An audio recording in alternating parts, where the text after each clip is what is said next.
sick from their prime rib. Well, They that got makes bombed sense. up. Yeah. And then Was it at a buffet style thing too? no, it's just like a regular restaurant. Oh, okay. So I was gonna say those buffet style ones, they have major consequences. But you're not dealing with that. Just imagine how much worse it could be. Yeah, I should have just stuck with the burger. But But you're better now. yeah, and Rhea got sick. It was, let's see, I think it was Monday night that she was sick. And Does she Tuesday she also have was, the prime rib?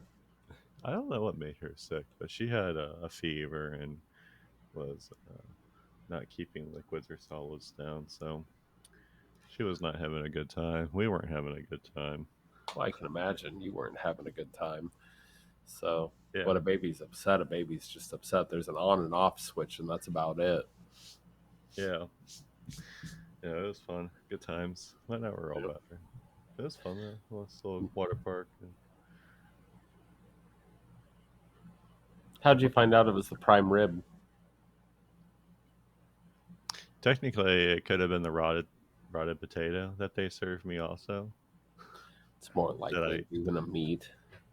that I sent back. And they're like, Yep. "Hey, this potato's rotten." They're like, "Oh my god, yeah, it is." You would have thought somebody would have checked that. Well, it was a baked potato, so like it was cut in half, and then on the side, I'm sure they noticed a soft spot on the side, and they're like, "Yeah, it's fine," and then they Just a served wee, it, and it wee was baby fine. soft spot. Maybe nobody will complain. They went through all that effort. Yeah, yeah, maybe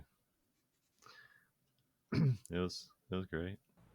Hmm. Are we talking about nature today? I Yeah. have no clue what we're even talking about.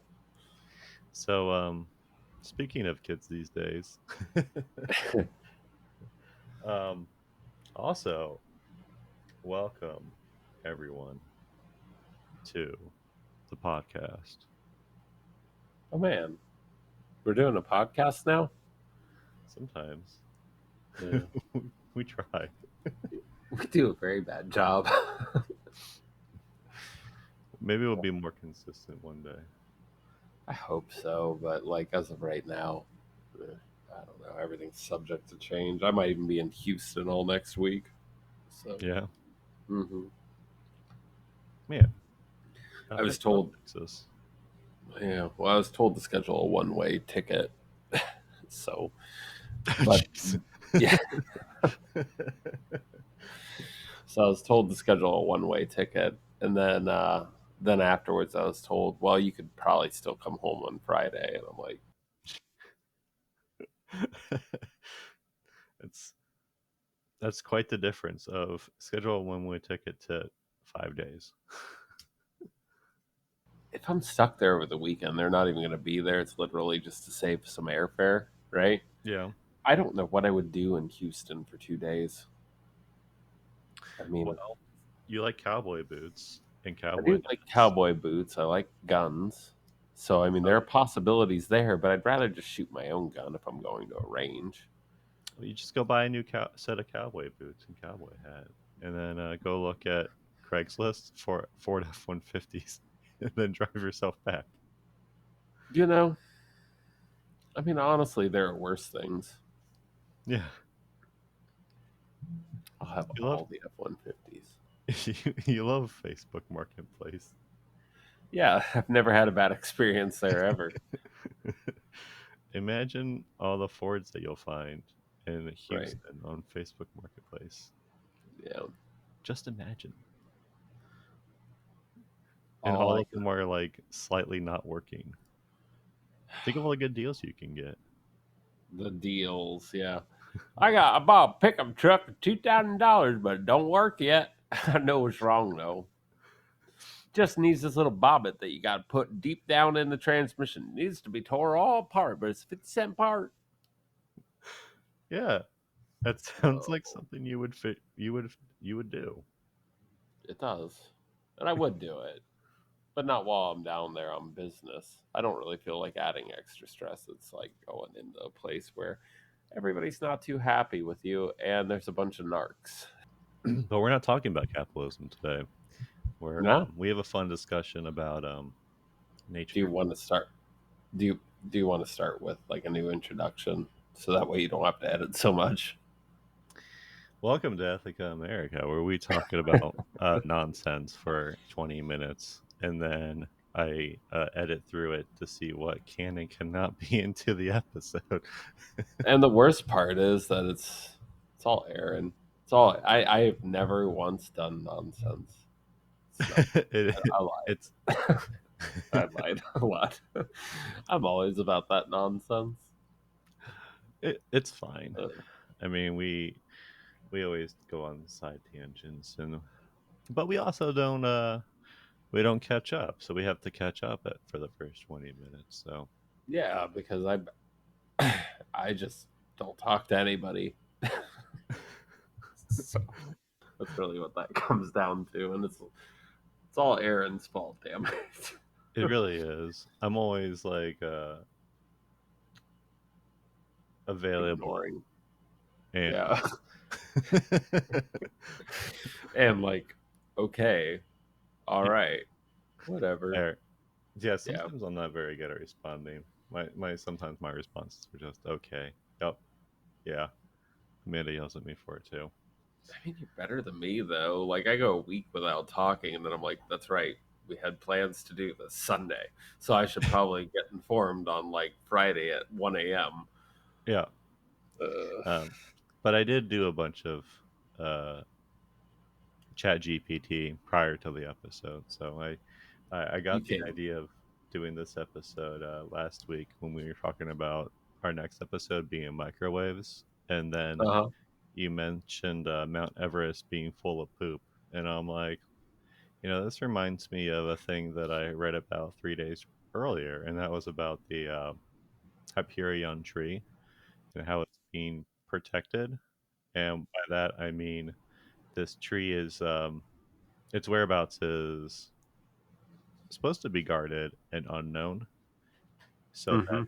that this tallest tree in the world, it's a coast redwood, and it's named Hyperion, and it was discovered in 2006 in California. But it was discovered in Humboldt Redwood State Park. So I mean, we already know what state park it is, but Right. the exact like square footage of where it is supposed to be unknown. But it's also the world's tallest tree, so you can just like look up and find it basically. So people have found it, and they have gone to it, and a lot of the like foliage and roots and stuff around the tree has been damaged. And I thought we could talk about nature and how people are ruining it, but not even like on a large scale of like capitalism and climate change and global warming. It's mostly just like specific things like this Mm-hmm. tree that has been protected, and the tree is the within the boundaries it's supposed to be managed and not maybe made into public, so it's not, so it doesn't turn into a tourist trap.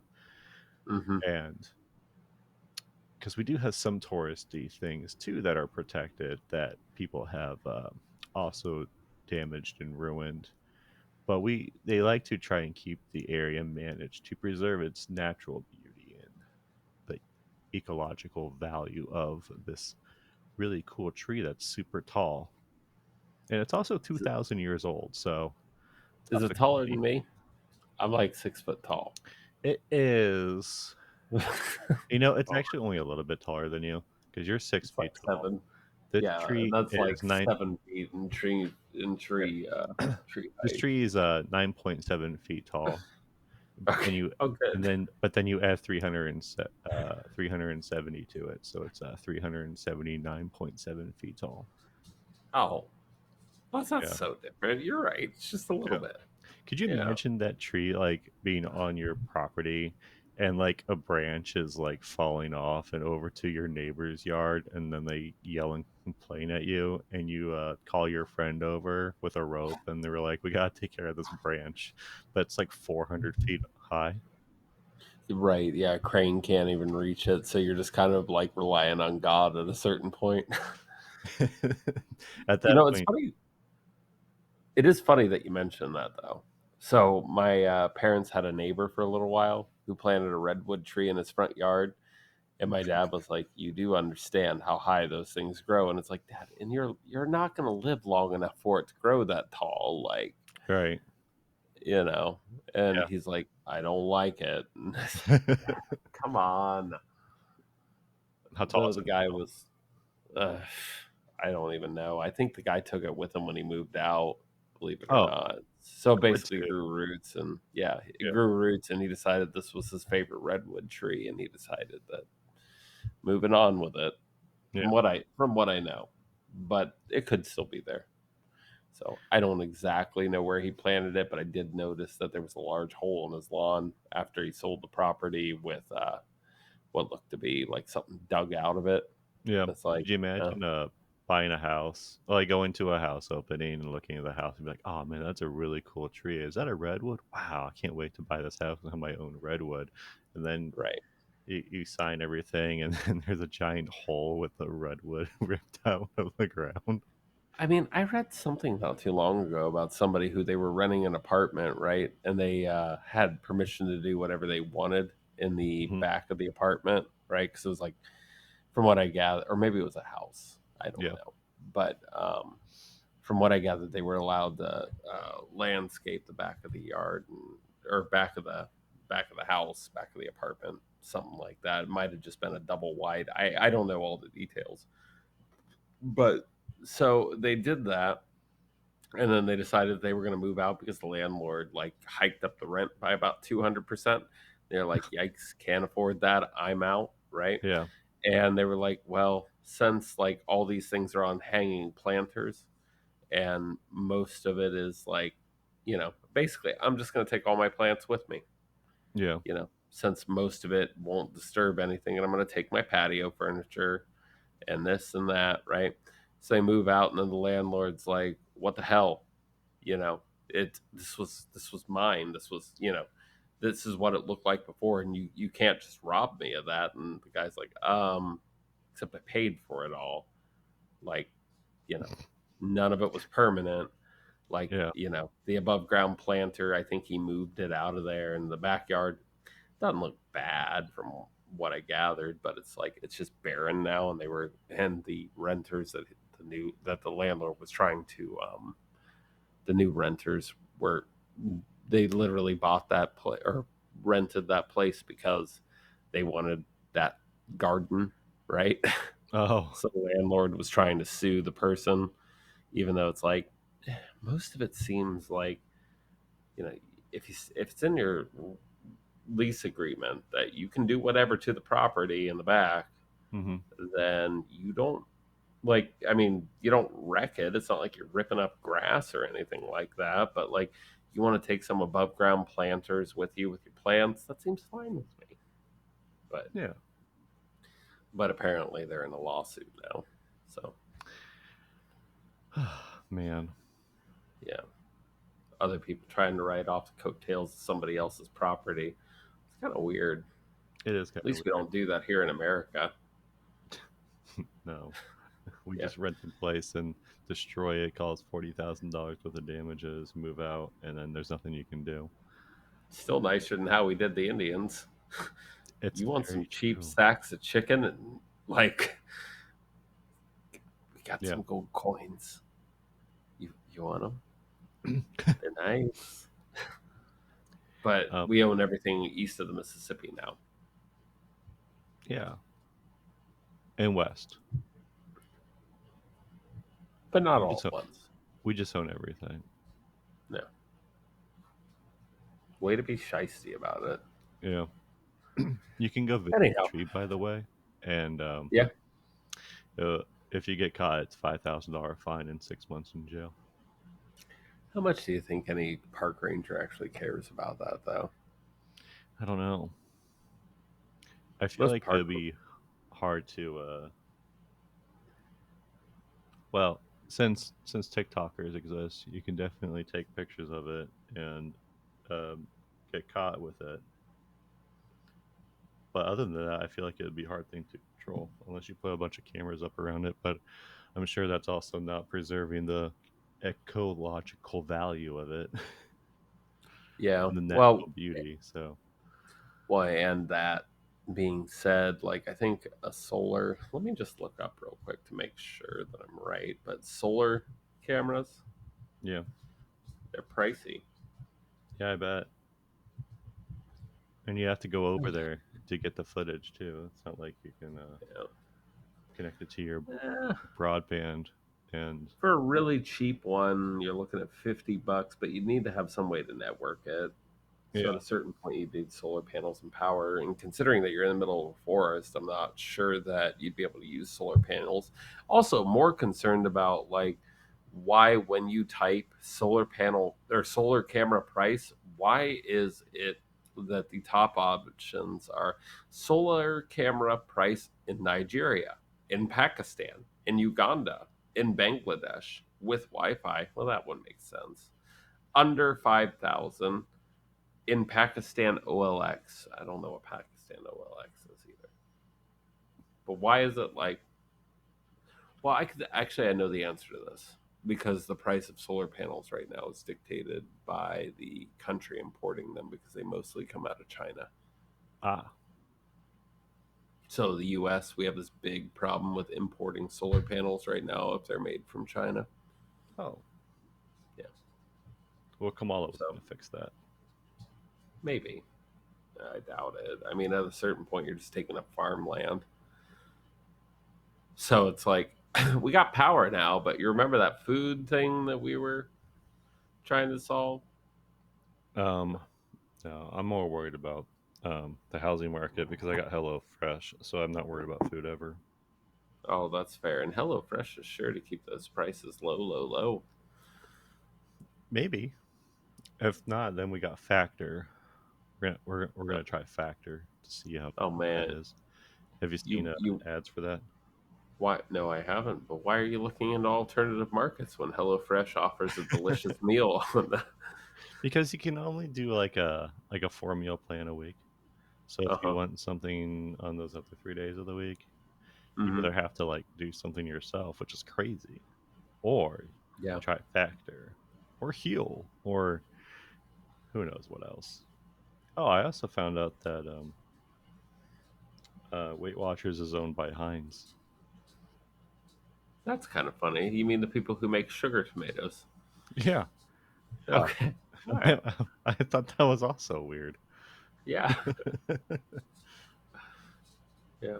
And everybody knows you go with French's for mustard. So Heinz, like, you ain't doing nothing. Heinz 57, nobody's sure what that is. Like, come on, man. Like, you call a dog where you're not sure what breed it is a Heinz 57 where I'm from. So, like, you know, What? I've never heard that. all seriously, Yeah, that might just be like an Appalachia thing. I think it's just So like one of those redneck things that you have. maybe. I don't know. But I've always heard of somebody who refers to a mutt, meaning that they're not like there's no way to determine what type of dog they are at this point because they've just been bred with so many other dogs. Yeah, They just refer to it as a Heinz 57. no neat. Yeah, because there's 57 ingredients in Heinz 57, I think. Oh, that So might be it. yeah, let me Google this. Why is Heinz 57 called that? 57 varieties.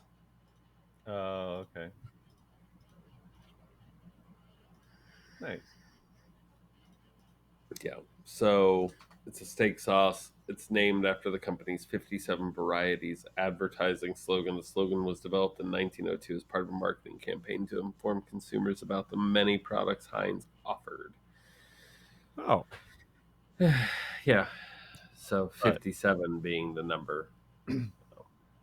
does Heinz own a flower field that's also protected from foot traffic to preserve the natural beauty of it.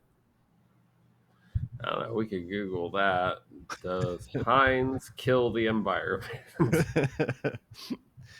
Have you seen you're on TikTok a lot, so do you ever see like TikTok videos of people like laying in fields of flowers and stuff?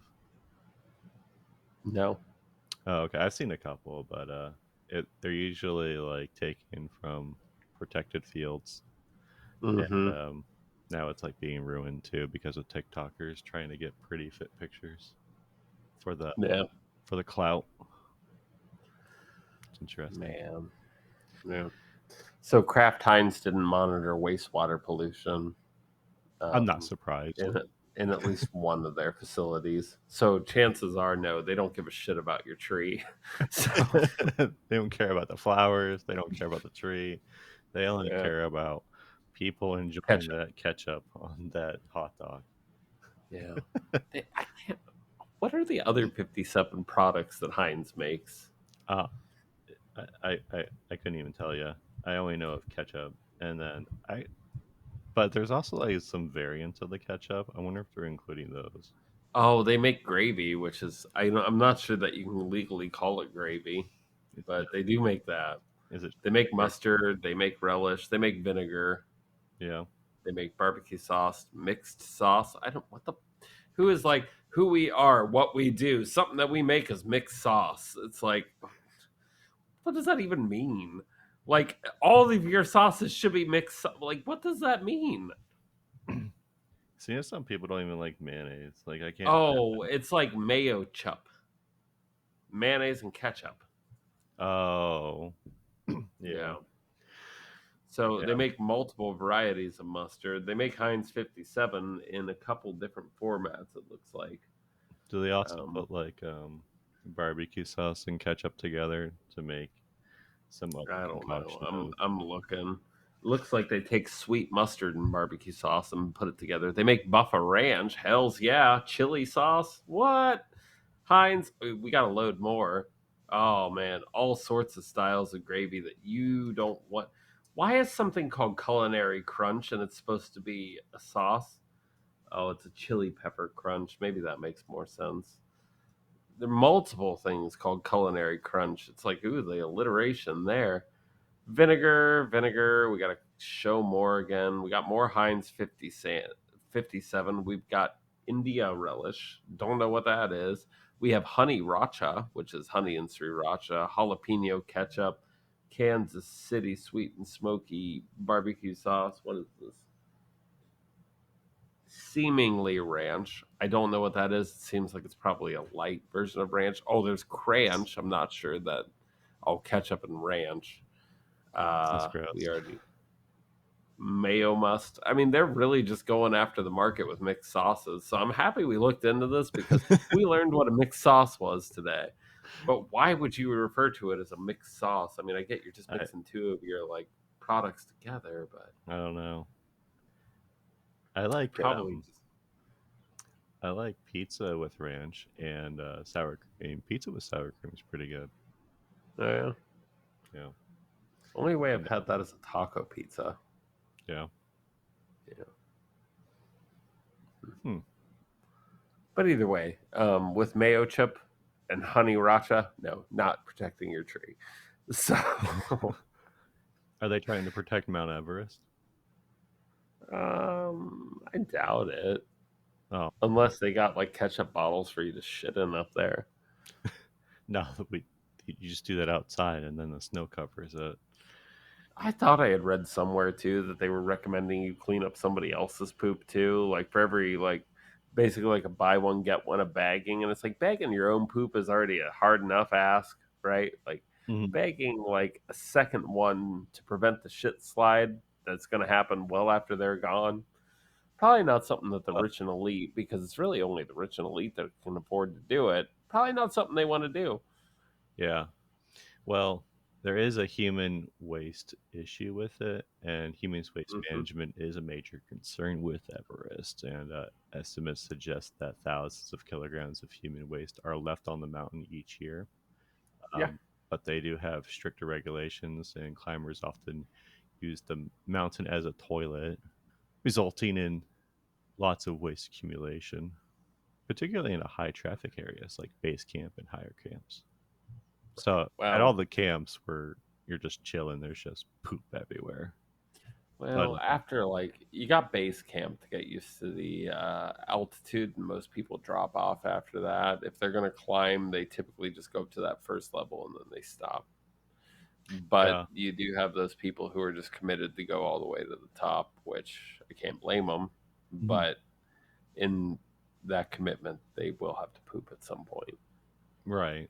So, yeah, It's just how it is. But I think what they should do is they should have a weight tolerance. You go up with a certain weight, you come down within like 5 pounds of that, because I mean you're not going to bottle your pee on the way down, right, but it really wouldn't stop anything. The amount would be yeah. so negligible. The My the solution is percentage always just oh, go the ahead. percentage of climbers who turn back after reaching the first camp is uh is usually not the lowest one. Mm-hmm. Yeah, a lot of people will make it to the first one and then they'll try and get to the second one. But the percentage of climbers who turn back after reaching the first camp, generally speaking, is about 30 to 50%. Mm-hmm. I think, from what I read, maybe. Generally speaking, 30 50% of the climbers who attempt Everest do not reach the summit, though. So 50% of the people are just not going to make it. Um, Well, yeah, but getting up to that base camp though, right? The first base camp, yeah, it's not that hard. There's yeah, nothing really there except you got to walk, yeah, right? But the path is really clear the entire way. So it's like, oh, and the only reason that they have that base camp there to begin with is because of altitude sickness. yeah. So That's that's what one of those. Oh, go ahead. a lot of people do die from altitude sickness. Yeah. I mean, it's, You know, no shame in, well, I mean, there's no shame in dying from altitude sickness, but I'm just saying, yeah, like, your limits, like, right. you Yeah. turn back, but Usually, it it's, look. It seems like after you, like the camp one is usually like a good like base of like, are you going to be able to do this? If you yeah. can, then you're probably going to try and reach camp 2 3 and 4. People that turn back at the first camp is lower than like 2 3 and 4, but if you get up to a certain point, you're either going to keep going or you're going to die. But a lot of people try and do what they can, but uh, Yeah. the many climbers turn back due to extreme weather, altitude sickness, or other challenges, though. And I think like 300 people have died trying to do it, and they just leave the bodies there. Well, some of those bodies are monuments on the way up. Yeah. They're like landmarkers. Go see old pal Colby up here. There's an estimated of over 300 bodies on Mount Everest. Many of these bodies are located in the death zone, which is above 8,000 meters, where the extreme conditions make recovery nearly impossible. Some bodies have remained on the mountain for decades. 8,000 meters way higher than your tree. I Your know, tree is like 26. 6 feet with like 350 feet added to it, from what I understand. Yeah, 379.7 feet. Yeah, the mountain is 26,247 feet is the 8,000 meter known as the Yeah. death zone. Yeah. And as of 2024, over 300 climbers have died. The exact number fluctuates with each climbing season due to the inherent risks of the ascent. But the first ascent was in 1953 by a dude named Sir Edmund Hillary from New Mm-hmm. Zealand. Yeah, little expedition of I think 3 people. Mm-hmm. Hmm. Yeah, Sir Edmund Hillary, Tenzing Norgay, and Sherpa of Nepal. So let me ask you this question, Hmm. right? And after this, I want to run outside for a second to contemplate all of my life decisions, because I would never climb that mountain. But I wouldn't either. so base camp. Yeah. How easy would it be to construct a base at base camp?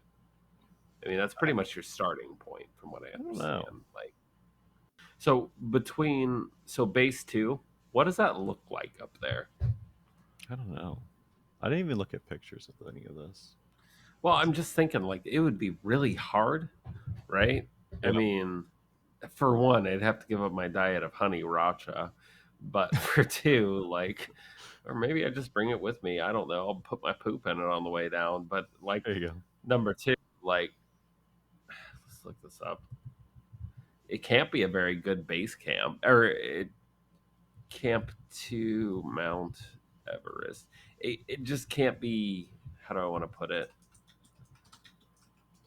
It can't be that um, luxurious of Yeah. a camp. It basically just has to be some sticks that somebody found and somebody else found, and they piled them together.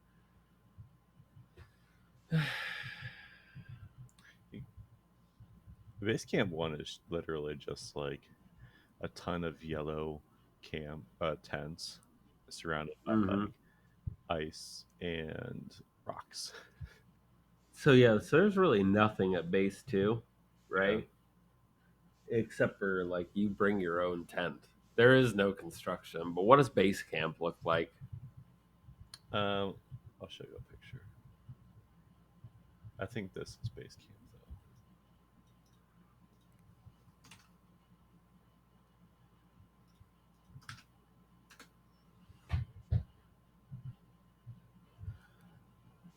So everything's a little bit clear, a little bit more clearly defined.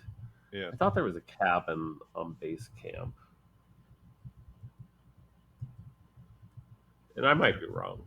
There is a National Geographic camp at the bottom too. Yeah, well, maybe that's what I'm thinking of when I'm thinking Yeah. of base camp. Can you But stay at the Everest Base Camp? Staying at Everest Base Camp is not allowed technically. There's no accommodation available at the Everest Base Camp. Therefore, all trackers return to the Gorak Shep after visiting the Everest Base Camp. Huh, weird. There's a bunch of things that I don't know. yeah. I thought there was a cabin at base camp, but clearly I'm wrong. But either way, I'm gonna go outside and smoke real quick. I'll let our listeners think about this Yeah. and realize how dumb I would have to be able to consider that as a possibility. So, all right. Side note, I just took my dog out to the bathroom and she rolled in the grass on her back and then couldn't figure out how to get up because she's apparently so old she is now a turtle. Oh jeez. You Yeah. don't have a dog anymore. You have a turtle. She's a cute turtle. She's got more Oh. fur than your average turtle. So, Base Camp is only 17,600 feet, and then Camp 1 is a couple feet after that, but the total is 29,000 feet. So the difference between Base Camp and the top of the summit is like 12,000 mhm. feet. That's not that many. Like I walk 12,000 feet every day. Well, yeah, but it's probably up and down and up and down and up and down. Ah, they're just taking the wrong route. They got to go straight. Take some Uh, like weird convoluted route that kind of like goes around to like the side of it. That's just not efficient. yeah. Oh, I see. There are a bunch of Sherpa towns along the routes that offer. They have tea houses, and then they have some lodging available. Yeah, So I don't know that's why what they. I was thinking of. Yeah, I don't know why they don't build like an actual base camp at base camp though, because they they're allowed to have helicopters up to like a certain point. So I don't think it would be that bad, but they probably still want to. Um, Probably tell has to do with ownership yeah, and cost involved. yeah, they probably also want to still keep some resemblance of like a mountain rather than it being almost like a touristy thing. Yeah. But I understand. But like, there's just so much garbage at like base camp and camp 1 from just like discarded materials. Oh yeah, I can imagine. So, what about the garbage at your tree? Is there garbage around that? Not that I saw, because I did see some pictures around it. I didn't see anything. Mostly just like a bunch of footpaths, though, from like artificially people just walking around it. But Yeah. I don't know. but it has become easier to climb it just because of the idea of commercial expeditions. You can pay like 30 to 130,000 for a commercial expedition and that includes like gear, people to take you there, and high profile climbs and media coverage of high profile expeditions and just Hmm. added climbs such as the 1996 disaster that brought Everest into global spotlight. I don't know what happened, but I should have read about the 1996 disaster for Mount Everest. I'm sure someone got hurt. Actually, I vaguely remember hearing about it though when I was Yeah. younger. And I guess human waste and trash are common to be found in the area around Hyperion, but the National Park Service closed the area off to protect the tree. Oh, oh, good. Yeah. I mean, some people just gotta poop, right? Poop on a tree. Yeah. I mean, usually when I see a tree, I know when my dog sees a tree, she's immediately got to pee on it. Yeah. You know, get her essence soaked into the roots. I mean, and at some point, we're just all basically part dog. So Yeah. I mean, you got to go back a ways, but we, yeah, we really. do. Yeah. 1980s and 90s was when a lot of expeditions started really taking off. Cropping up. Yeah. Yeah. That makes Technology. sense. I assume that it's just going to be easier and easier with advances in gear and weather forecasting, communication, and it's just like clothes, like tents, making it easier, better, more Hmm. insulated, warmer, so you don't die of you know, cold, extreme weather. I mean, usually altitude sickness and the cold weather is usually what people either quit or die from. But So skydivers generally the average altitude is around 10,000 feet. yeah, What's the height of Mount Everest? 29,000. 29,000 feet. Yeah, that's the top of it. Hmm.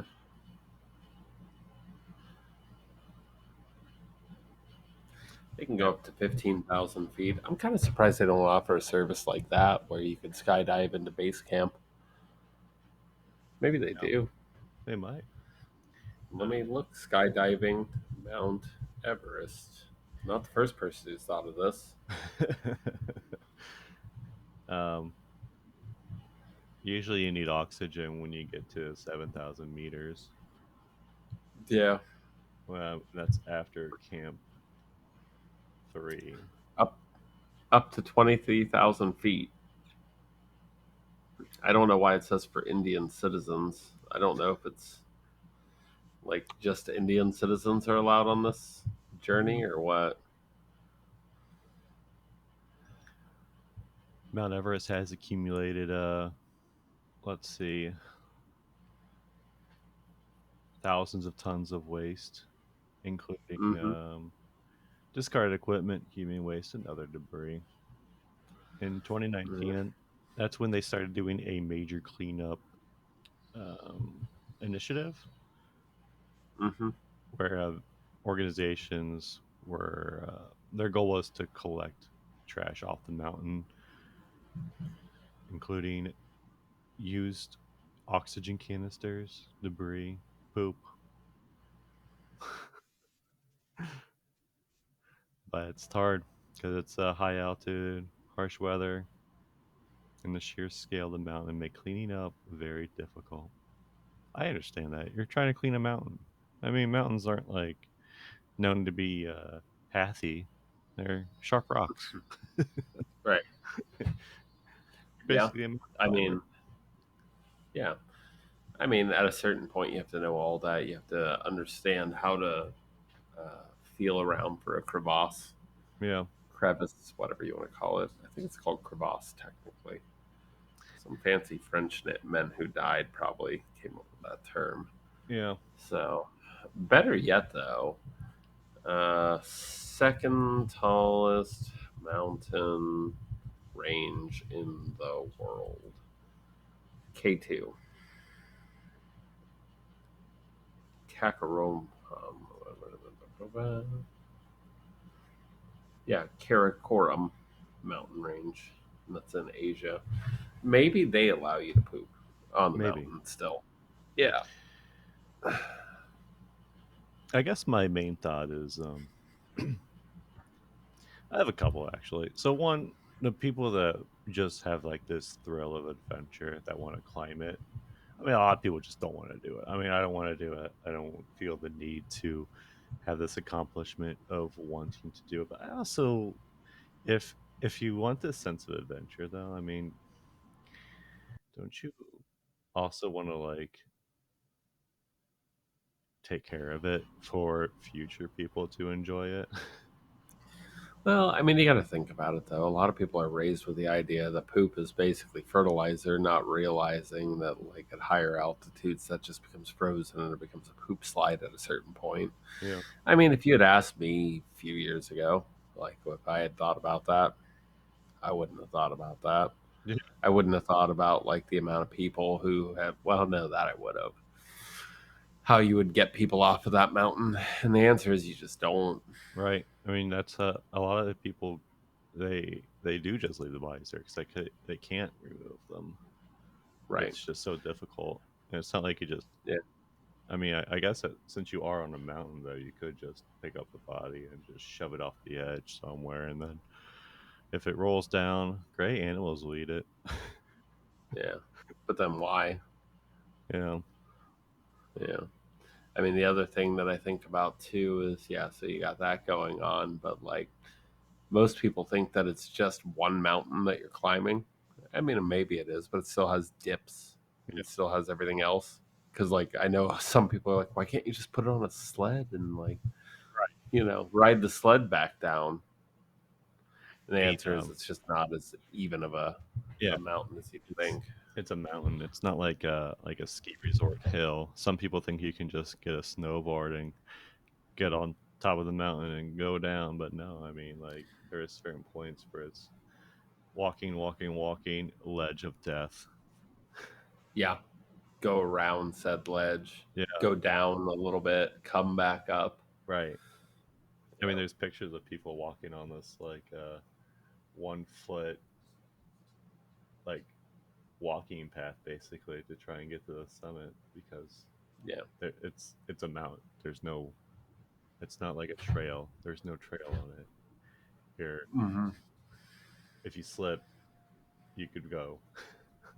You're just And nobody's going to save you now. yeah. Yeah. I'm referring to this picture here that I just sent you that all of our viewers can't look at. Oh, man. But like, I'll do my best to describe it. So, Ronald McDonald is in the corner over there. And, it's a let me picture of like I don't know what do you say like 200 people. hmm probably Just more than that. yeah, there's a ton of people, and they're just like single file line going up this mountain. That's Hmm. that's what it's that's what it's like. But yeah, I mean, if you see a dead body, just throw it onto your left or right. It'll take care of itself. The worst part is that's probably just one peak on the way. Yeah, I see. So, yeah, there's probably another lip above this that they have to go to get to the peak. yeah. That's probably the Probably. summit up there, but Nah, I doubt it. it's probably close. But that does not look very safe. No, not really. But I'm not a safety officer. So, how many people have tried to climb Hyperion? Oh man, probably a bunch of teenagers. Oh, definitely a bunch of teenagers. So many teenagers. Just Oh man, you're no longer allowed to. That's what I keep getting is you're no longer allowed to. it's craziness. It sucks that like some of these cool things that are in nature, um, Hmm. people are gonna ruin for like if people continue to do this, it's just gonna be ruined for future generations. Like Hmm. Everest is probably going to. I mean, there's lots of avalanches, so I'm sure like the construction or the and structural integrity of Mount Everest is not going to get hurt unless someone like starts banging on the rocks on top and starts trying to collapse the Hmm. mountain. It goes all Minecraft on it. But Right. other than that, it's just probably just going to be gross looking. It's going to basically look like what downtown LA with all those homeless pictures that you see. That's what Everest is Hmm. just going to look like one day. So I guess my idea is like, should we just not try and climb Mount Everest anymore and just let its beauty just exist in your heart? Eh, Or like, I don't think, like a lot of things that we talk about, I don't necessarily think that the problem is anybody climbing Mount Everest, yeah, right? I don't think the problem is necessarily anybody going to view the tree in California. The problems aren't because people are around it. The problem is just the amount of negligence that most people have once they get there. It's a long trek, yeah, and who cares at a certain point? You know what I'm saying? right. Um, so I had to walk 5 miles to go see Hyperion on. I had to spend 5 days climbing Mount Everest. And it's like at a certain point, the amount of care that you have because if you, what's going to happen Mhm. if you don't. And keep in mind that Mount Everest takes much longer to actually go up because you have to get used to the altitude at a certain point, at least to Right. do so in its safest manner. But it's one of those things that it's not necessarily every person. It's just the few people who either one start hiking and somebody's like, "How are you going to carry your poop down?" And it's like, "I didn't bring any bags." Or two, it's just people who maybe they just don't care once they've gotten what they want out of it. Yeah. But that's not to say that 90% of us are that way. Right. It's maybe 10% that are. But it's the 10%, as always, that kind of ruin everything for the rest of us. Yeah. And I mean, I can think of instances where it's like, I don't care about the rules anymore. I've been waiting in this traffic jam for 3 hours and I got to take a leak. Yeah. So who's really going to catch up here to stop me if I like stop my car and I go into the woods and pee? Right. I can think of instances like that. Yeah. So it's within human nature, but it's not necessarily people that are the reason for that. Other people might have a stronger bladder than me and they might be like, I'll wait 4 or 5 hours. You do have a small It's just a bladder. matter. I do have a small bladder. Yeah. So the fact that I can hold something like for 3 hours is just a type moment. Ugh. But the point remains the same. It's not necessarily a matter of most people. It's just a matter of the few people who violated the rule. As like a government standpoint, since the government does own Mount Everest, and they do make money off people going up it, so it's like kind of like one of those things of should you just ban people from going up Mount Everest, kind of like how they're trying to ban people from looking at Hyperion, or should they just do everything they can to try and preserve the mountain? And I think it's probably better for people to climb it and take care of the mountain than for the government to ban from Well, seeing it. So, simultaneously, yeah, these rules are built out of statistics, yeah, right? I mean, well, whereas some of those weird laws are like, don't take a horse to church on Sunday while wearing these shoes, sort of thing, like ridiculous laws. But for the most part, these rules exist, and the reason that they've had to do things are just based off statistical analysis. I mean, in the instance of Hyperion, right? Like apparently they had issues with the tree growing anymore or sustaining itself. People have damaged root systems. People have done this or that, right? yeah, And in the instance of something so fragile, maybe that does make sense, mhm, to preserve that, or at least make it so that if you want to visit that tree, right, maybe there are extra steps, because if there are extra steps involved, sometimes some people, I mean, I hate to word it like that, but sometimes some people are like, oh, it was really hard to get here. I might want to come back one day. I don't want to mess this up. Right. And at least have that tree under supervision in that respect, right? Kind of like, As of right now, they basically like, it's basically off trail, yeah. right? And there's no supervision. There's no guarding it. It's just a matter of trying. Their way of trying to prevent damage is basically just making it inconvenient for you to go there, and then saying, "Well, we might fine you." Yeah. That's why I chose those three items was Mount Everest, the flowers, and then the tree. Because the flowers is regulated. You can go see it. You can go see how nice it is. People are still fucking it up. But there's Hmm. still trails, and you can go see it, walk through it, whatever. You can't walk through the flowers because you're going to damage it, but there's footpaths and everything. There's no footpaths to Hyperion. They have banned people from going to see it. And then you Right. get to Mount Everest, which isn't quite like the other two, but it's still something that Hmm. not quite because It's like a lifetime achievement sort of thing. yeah, it's like it's an achievement, kind of like completing all of Elden Ring 100%. It's an achievement. I love this answer. How do climbers poop on Mount Everest? It depends on the remoteness of the climb's location. If it's not remote, you bag your PCs using a poop tube. What is a poop tube? What is a poop tube? A reusable toilet system that can be used to. So it's basically a plastic bag you shove over your ass. Okay, that's not nearly as cool. Right. You know, it's not like it's. Man, I just pictured somebody who's like, man, this is a real problem that the world has to solve, and I'm on it from an engineering perspective. Yeah. I don't know. I just think weird. I wonder if drones would work up this high. Probably not. Drones, for the most part, they either need. I wonder if does Starlink work on Mount Everest? Could I watch The Office?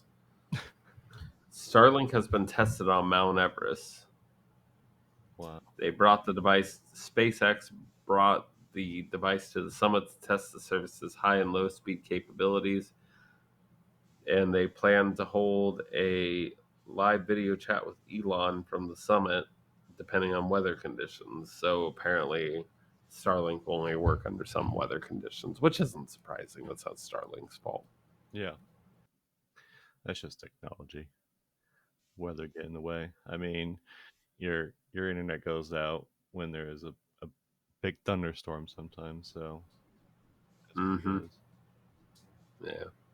I constantly think about replacing my internet service with Starlink, but then I realize that Elon Musk is a giant shithole who developed the Cybertruck, so probably not. I mean, that's fair. Well, I mean, like with the Cybertruck, it's got some issues. It does. It's got a lot of issues. It's not as good as the Ford F-150. It's more like a Chevy Aztec. Yeah. You remember the, or was it Pontiac Aztec? I think it was Um. a Chevy Aztec. Pontiac Aztec. Yeah, that's Okay, the Pontiac one. Yeah, but look at that, and then tell me if you see some similarities with this Cybertruck. I do. So that back slope design, Yeah. how it's like curved down, it's not as dramatic as the Cybertruck, right? Yeah. It's been tried before. Okay. So the Aztec, its big claim to fame was that it could be converted to a truck if you needed it, or it could just be an SUV if you needed the extra, if you wanted the extra space in the cargo.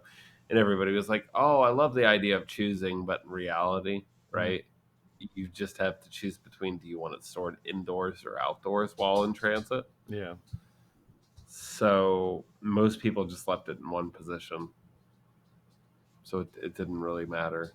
Fair. It was a simple thing that a salesman could have been like, do you want a truck or do you want an SUV? And they would have chose one way or another. Yeah. Instead, they got like a 4-foot bed, which is useless. I don't even think it was 4 feet. Or they got an SUV where you didn't have the roof height. Yeah, I mean, looking at this, I'm like, what am I gonna put in the back? Like, I'll put something Right. very short. There is like a thing that you can lift up, so there's more room up top, Uh huh. but it's still just so ugly. I thought it was an Aztec truck and SUV. It's kind of like if you have a pickup truck with like a cab on the bed.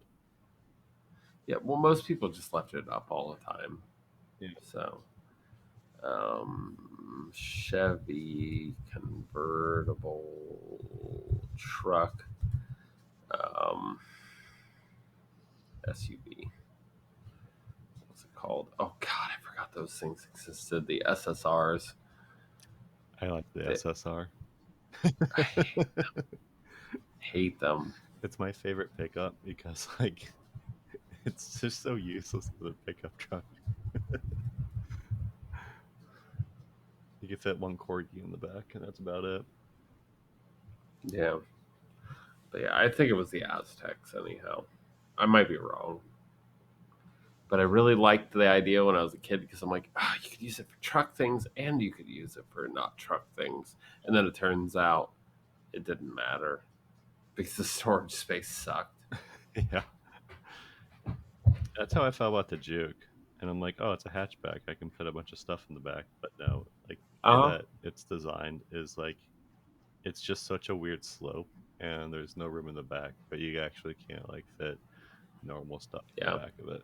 You basically have 2 feet to work with at full height, and then the rest, because of how it looks, it's like it Yeah, hits the back glass. exactly. Like Yeah. in my Nissan Cube, I could fit a hot water tank in the back. I cannot do that with the Juke because of how the back is. you know, So, winner being Nissan Cube. I I sometimes miss my Nissan Cube, but like Yeah. it was basically just a bigger golf cart. It was horrible in the winter. Yeah. Yeah, Well, now you're a Mazda man, though. yeah, and now we're looking at those Volkswagen electric buses now. Like I'm slowly Oh, trying did to. they finally come out? They're yeah, they're coming on in 2025, I believe, or the end of this year. But yeah, they're starting like to roll them out. So, Yeah. but Amanda was looking at pictures of them, so I'm slowly trying to get her into van life. But like for short term periods, like going to my parents' house and having that option, or going camping. I like the idea of that. Yeah. You ever hear that song by The Who? And they're like, I think it's called Magic Bus. No, I haven't. All I remember is the chorus, and it's like, hey, the Magic Bus. So I just picture that's like you with van life. Yeah. It's like, you know, hey, the Magic Bus. But I can't take this magic bus to Mount Everest No, or no, the you tree. cannot. The batteries would not, they wouldn't work at a certain point. At a certain point, you just need diesel. So, Maybe. no, at a certain point, you just need diesel. That's what it comes down to. Maybe one of these days. Energy packs. Uh, I don't know, dude. Most batteries stop working at about -20. Or, and if they don't stop working, they completely derate around like freezing point. You just gotta Battery keep them warm. technology from there yet. Well, you could put an HVAC system in there. I'll give you that. Just But at a certain point, keep it in your glove. It'll be you are gonna be driving your Volkswagen bus up a mountain that has 1 foot passages and being like, oh man, the HVAC system shit out at -70. What happened? That ain't gonna work for you. I'm just gonna be honest with you. Let's get that expectation right out there and like stuff that down. all right. So I'm not taking my Volkswagen bus to see the summit. But your electric helicopter, maybe. Yeah, I doubt it. You can only get it up to like 25,000 feet. Yeah, I can't even glide up there either because there's nothing taller that I can jump off of to glide to the summit of it. It defeats the purpose. Yeah. But I can glide off Mount Everest to see the Mariana Trench because it's just a downward slope. We're good. Oh, well, that's fair. Yeah. There's just Yeah. water. So max height for for a helicopter is 25,000 feet. And that's like absolute max out, right? So you'd probably be looking at like closer to 22, Yeah, being like 70%. Mount Everest is 29,000 feet. yeah. So you can get about 7,000 feet from the summit. Is it just because Now, the air is thinner and the helicopter just isn't working as well because of the upward thrust that there, it's trying to produce?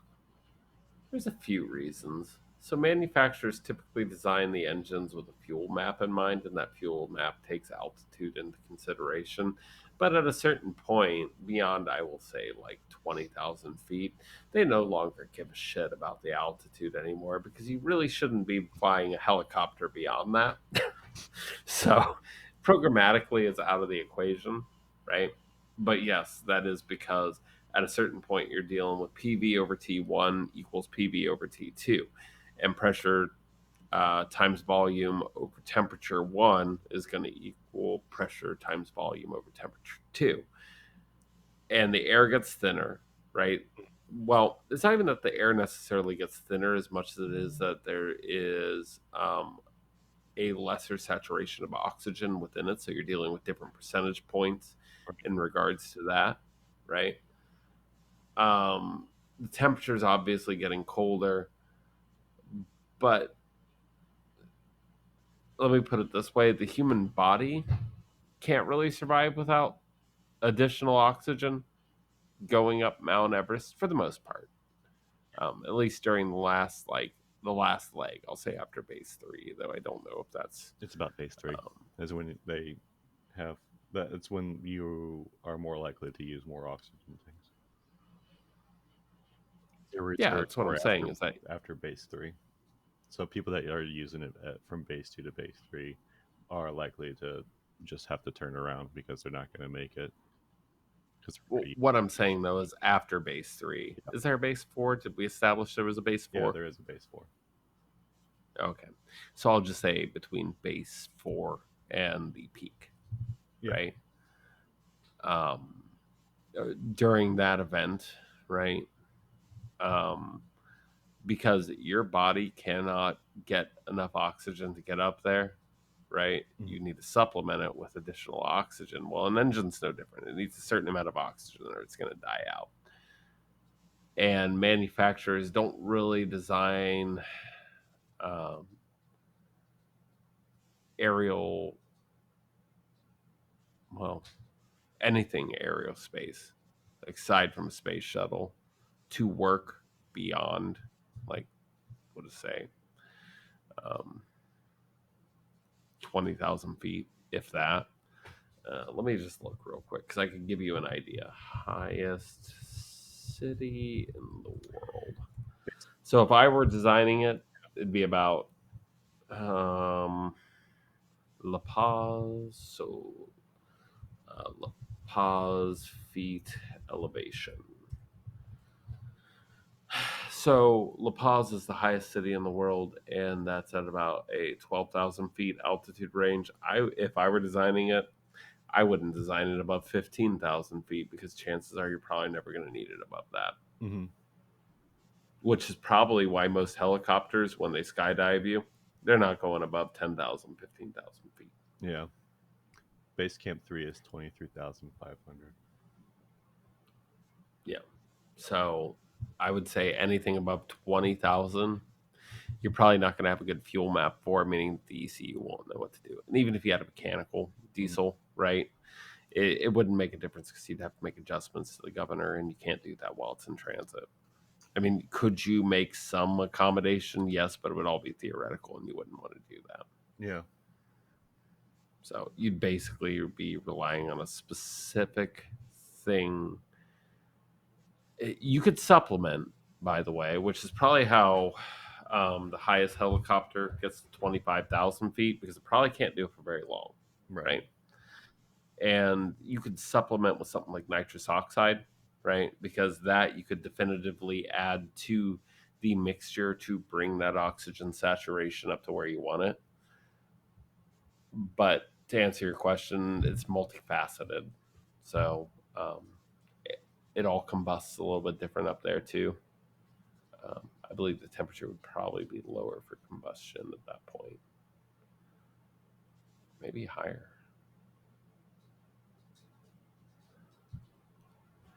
Pressure, volume, temperature. So temperature drops. That means you need more pressure and more volume.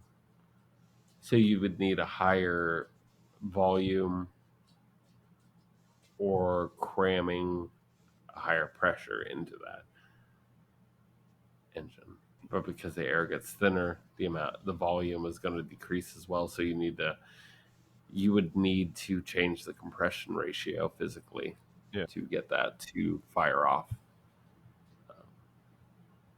Just off of some base math. I don't know the specifics, but that's theoretically what you would need to do. So essentially, you would need to have a double acting piston, which ironically Toyota's just started to create, and I never really understood the application of it. But essentially, something that would change your piston stroke, Mm.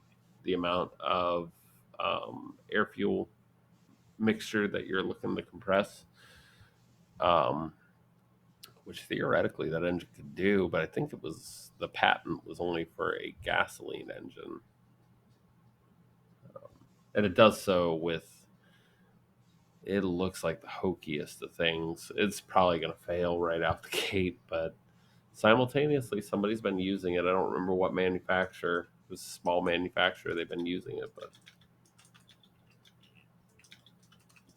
I believe that was only for gas engines. I don't love it though. It's just more mechanical points to fail. Yeah. It looks like Camp 3 is the highest that the helicopters can go to. Yeah. Well, and anybody who just randomly rode a helicopter up there, they're probably going to get altitude sickness. That's probably for somebody who's like, I hiked here on the weekend. Let me go back to my 9 to 5 for a week and I'll helicopter back up. Yeah, Camp 3 is the last one. They cannot go to Camp 4 or higher. What altitude is Camp 3 at, out of curiosity? Camp 3 is at 2300, 23,500.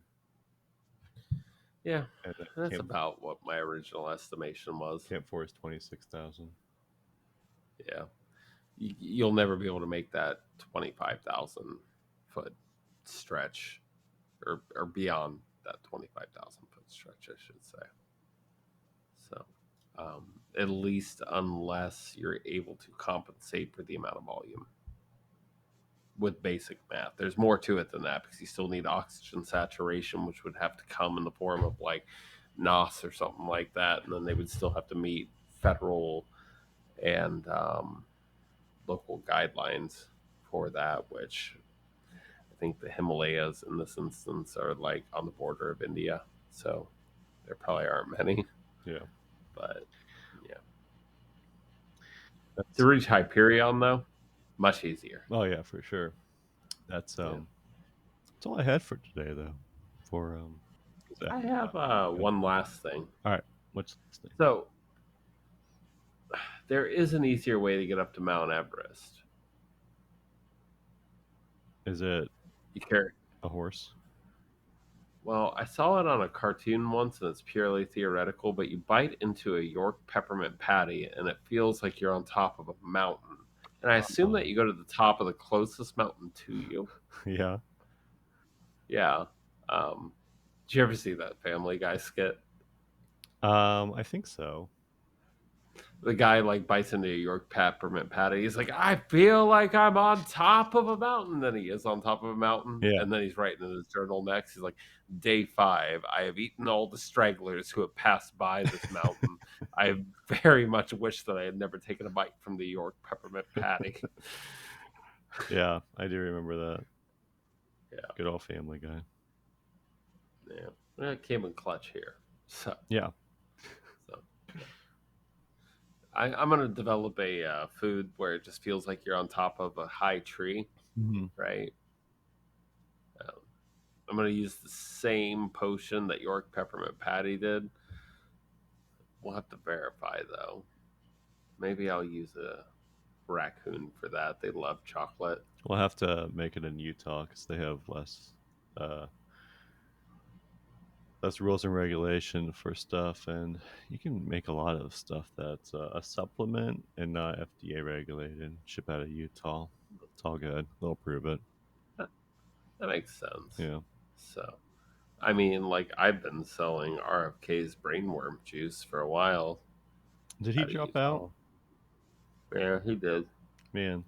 So he dropped out and started endorsing Trump. I think he was riding on the fact that like he would gain enough popularity, right, Yeah. to if Biden dropped out, that he might become the Democratic nomination, and then he got a little bit butthurt when he didn't. But simultaneously, dude has a brain worm, so like And that bear, like, story that came out. the what? The bear story. What? What? I didn't. You don't. I don't know. I don't know anything about a bear story. So, like, I think he killed a bear and he stuffed it in his trunk. That would be very heavy. It would take two people to be able to do that. And then for some reason, he didn't want. I need to, like, look over the story again, but it involves a bear. Oh, we're looking over it right now, homeboy. RFK bear story.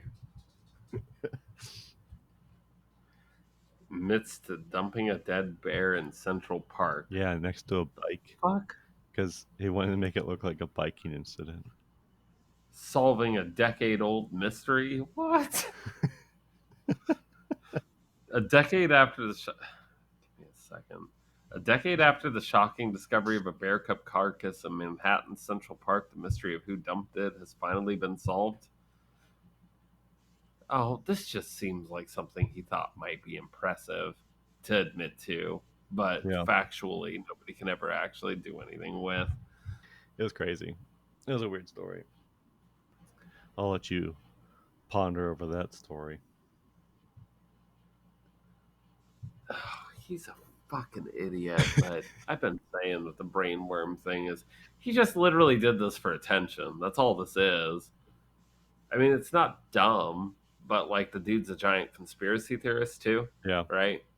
So it's like while it's not dumb, it's not exactly brilliant. And like the dude will look for some of those final details, but he unleashed it on Twitter, well, X, whatever, right? In a 3-minute video that shows him at a kitchen table telling Roseanne Barr about the bear, about how the dead bear ended up in his van. That's yep, just dumb. yep. He's just Yep. I'm still. So apparently, one thing that I've noticed about most of our former presidents has been mental stability, Mhm. and apparently, I'm quite right that he thinks that he's in that category. So, Well, I wish that he wouldn't have killed the brain worm. He would have been funnier then, at least. old people these days. Them and their brain worms. Yeah. Now we got a young black lady who's probably gonna just win. Oh, Generally. Oh yeah. Have you listened to anything Tim Walz has said? not a whole lot. I really like that dude because he's filled with dad jokes and a bunch of like dadderisms, Yeah, right? And it's like, man, like you're all right. Like yeah. He's old gruff like high school football coach, right? yeah. And yet like in charge of like a straight gay sort of like a compatibility event sort of thing and some sort of He seems alright. I guess I don't know all the details, He's, but it's like he seems better than JD Vance, though. well, I was just gonna say, like, these Trump and JD Vance who are acting like the most masculine guys out there, right? Um, this guy, He just makes a bunch of dad jokes. And he's like, nah, he doesn't own any real estate, doesn't own any stocks. Yeah. Like, literally, as soon as he moved into the governor's mansion, he sold his house and was like, yeah, we're living here for right now. It's fine. Like, that's what I want in a politician, is just like someone that's not influenced by the stock market. I'm not asking for much. Yeah, I get it. So he seems like he's pretty. He seems like he's a pretty chill dude, though. Yeah. So, but my point is, I really like him. Yeah. Yeah, it's good. He wouldn't poop on Mount Everest and leave his poop behind. He'd bag it up and he'd show others how to bag it up. Yeah. Exactly. What would Trump do? Yeah. Oh, I'm pretty sure Trump has shit all over that mountain, metaphorically and physically. I made it to base camp twice, and I gotta tell you, some of the stories I heard are remarkable. Like, there was this woman, and she was making money at base camp with her hands under a blanket. I kid you not. But the way she was doing it, smart. And that's how he would describe a prostitute at base camp. Fair enough. Anyhow, tune in for our next episode where we talk about Microwaves. maybe pumpkins. Oh, yeah. Well, we didn't do the microwave bit. Oh, yeah. What'd you say? I can go on about microwaves for hours. Tune in for what? I missed what you said. Oh, I said pumpkins. Oh, pumpkins. Yeah, I just have a pumpkin in front of me, though. Yeah. The Halloween spirit is it's among us, but I'm probably not going to get to You could be in like anything to do with pumpkins right now. You're gonna be in like Spain or something for Halloween. Mm-hmm. Good for you. I don't know. I mean, as is the life of an international businessman, but not good for me. And I probably won't be in Spain. If anything, I'm going to be in China. Oh man. Even more exotic. Tune in next time to figure out if I survive. I'll survive. Yeah. It's fine. So, but now it's just if I'm going anywhere, it would be China, but I don't think I'm going there anytime soon because I don't think that they're gonna. I don't think it's worth the time to go over there in this instance for the specific product. Not that going to China is, anything bad. It's just in this specific instance, it seems like there's no utility in going over. Oh, but I don't know. We'll see. Yeah. So microwaves. Microwaves. Tune in next time for microwaves. Yeah. In the meantime, I'm your host, Ryan. And I'm Aaron. See you later. Bye.